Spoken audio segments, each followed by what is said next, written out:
नमस्कार साथियों, स्वागत है आपका एक बार फिर से अपने YouTube channel KM nursing academy पर। दोस्तों, आज हम बात करेंगे हमारे हॉस्पिटल में जो लगने वाले कॉमन इंजेक्शन के बारे में, जो डेली रूटीन के अंदर आपके लगाए जाते हैं।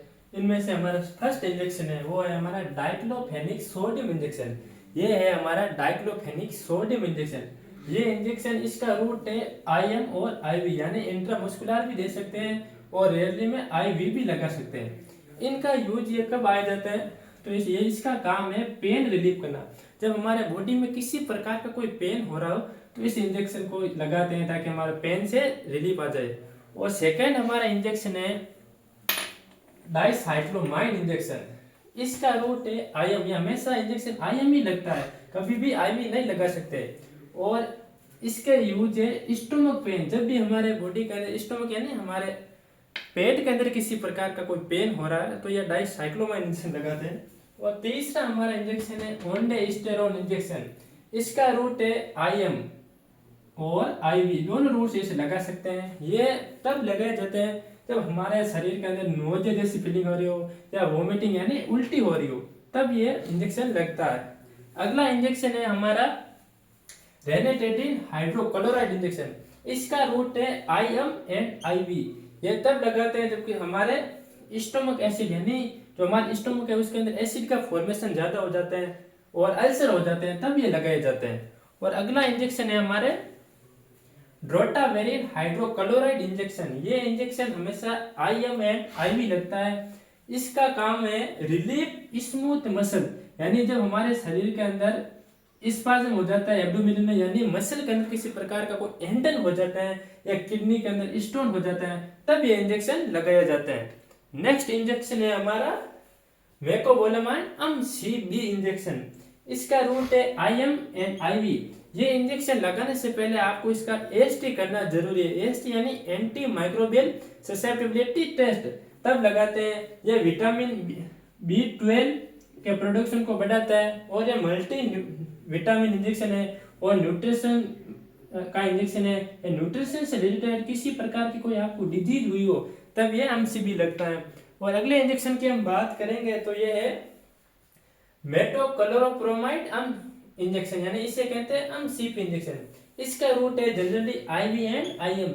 ये तब लगाए जाते हैं जब हमारे स्टोमक एम्प्टी होने में टाइम लगता है या हमें किसी प्रकार के लॉस ऑफ एपेटाइट है, तब लगाते हैं। और अगला इंजेक्शन है हमारा, ये इंजेक्शन है फुर्सोमाइड। ये फुर्सोमाइड IM एंड IV लगाया जाता है। ज्यादातर ये IV देते हैं क्योंकि ये जब हमारे ब्लड का प्रेशर हाई हो जाता है, यानी ब्लड प्रेशर हाई होना, हाइपरटेंशन की कंडीशन में लगाए जाते हैं और फ्लूइड का रिटेंशन हो जाते हैं, तब ये हमारे इंजेक्शन फुर्सोमाइड वाला लगाते हैं।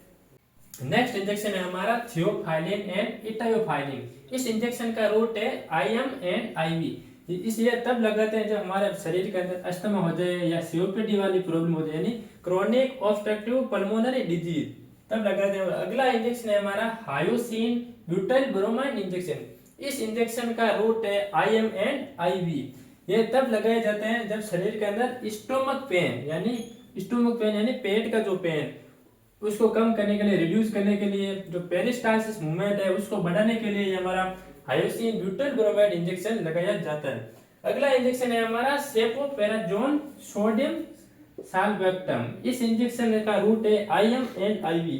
ये तब लगाते हैं जब हमारे शरीर में बैक्टीरियल इन्फेक्शन हो जाए किसी प्रकार का, या लंग्स में कोई इन्फेक्शन हो जाए, या स्किन के अंदर हो जाए, स्पाइनल कॉर्ड के अंदर इन्फेक्शन हो जाए, या STD यानी सेक्सुअल ट्रांसमिटेड डिजीज हो जाए, तब लगाते हैं। या जॉइंट के अंदर किसी प्रकार को इन्फेक्शन हो गया। कुल मिलाकर यह एक एंटीबायोटिक इंजेक्शन है। अगला इंजेक्शन है हमारा डेक्सामेथासोन सोडियम फॉस्फेट। इस इंजेक्शन का रूट है IM और ये तब लगाते हैं जब इन्फ्लेमेशन ऑफ स्किन, यानी शरीर में किसी प्रकार का कोई इन्फ्लेमेशन हो जाए, जैसे कोई जॉइंट में हो गया इन्फ्लेमेशन, लंग्स के अंदर हो गया, कोई एलर्जिक रिएक्शन हो गई, कोई हाइपर सेंसिटिविटी रिएक्शन हो गई, तब ये हमारा डेक्सामेथासोन सोडियम फॉस्फेट इंजेक्शन का यूज करते हैं। अगला इंजेक्शन है हमारा अमीकासिन सल्फेट। इस इंजेक्शन का रूट है IM एंड IV। ये तब लगाते हैं जब बैक्टीरियल इन्फेक्शन हो जाए शरीर के अंदर। शॉर्ट टर्म में इसका यूज शॉर्ट टर्म के लिए होता है, ज्यादा लॉन्ग टाइम के लिए इसका हम यूज नहीं कर सकते हैं। और अगला हमारा इंजेक्शन है हाइड्रोकोर्टिसोन सोडियम सक्सिनेट इंजेक्शन। इस इंजेक्शन का रूट है IM एंड IV। ये इंजेक्शन का यूज तब करते हैं जब इन्फ्लेमेशन ऑफ बॉडी के अंदर या स्वेलिंग हो गई हो या स्पॉन्ज हो गई हो या रेनल अब नॉर्मल प्रॉब्लम हो गई हो, तब ये हमारा हाइड्रोकोर्टिसोन सोडियम सक्सिनेट इंजेक्शन का हम यूज करते हैं। नेक्स्ट इंजेक्शन की बात करें तो पेंट्रापेराजोल सोडियम इंजेक्शन, शॉर्ट में इसको बोलते हैं पेंट्रोप इंजेक्शन। इस इंजेक्शन ये इसका रूट है IV रूट, ज्यादातर इसको IV लगाते हैं, IM बहुत कम लगाते हैं। ये इंजेक्शन का यूज लेते हैं GRD यानी गैस्ट्रोइसोफेजियल रिफ्लेक्स में कंडीशन में ये हमारा पेंट्रोपेराजोल इंजेक्शन लगाते हैं, और जो गैस की प्रॉब्लम हो हमारे बॉडी के अंदर तब ये लगाए जाते हैं। तो ये थे हमारे कॉमन इंजेक्शन। नेक्स्ट इंजेक्शन है हमारा ARS यानी एंटी रेबीज वायरस इंजेक्शन। इसका रूट है ID रूट यानी इंटरडर्मल में ये इंजेक्शन लगता है। ये तब लगाते हैं जब डॉग बाइट का केस हो या कैट बाइट का केस हो, तो ये रेबीज के वायरस को प्रोटेक्ट करता है यानी उसके संक्रमण को कम करने का इंजेक्शन है, वो है ARV। अगला है हमारा ARS इंजेक्शन यानी एंटी रेबीज सीरम इंजेक्शन। ये हमेशा ऑन वुंड यानी जहां भी घाव बना हो, जहां पर भी डॉग ने बाइट किया हो या कैट ने बाइट किया हो, अगर वुंड बना हो तो ये वुंड के ऊपर लगने वाला इंजेक्शन है ARS anti rabies serum injection. ये जब थर्ड कैटेगरी ऑफ रेबीज की यानी जब रेबीज वायरस की थर्ड कैटेगरी हो जाती है डॉग बाइट के केस में, तब ये ARS वाला इंजेक्शन लगाता है। तो ये थे हमारे आज के इंजेक्शन। अगर वीडियो अच्छा लगा तो लाइक करो, शेयर करो। धन्यवाद।